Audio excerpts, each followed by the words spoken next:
The cardiologist refused Mr. G. Resident's cardiac event. All the PCR procedures have been done before and subsequent recovery, and found that everything is in normal conditions, including blood pressure, heart rate, are assessed and found to be in the cardiac range.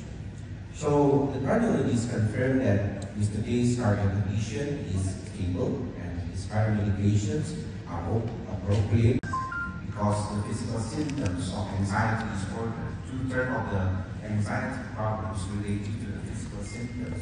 We know that palpitation, chest pain, heaviness of chest, nausea, and dizziness are the physical symptoms of anxiety that can mimic the cardiovascular event. As a #1 burden of global disease, ischemic heart disease is typically portrayed by many patients. So in addition to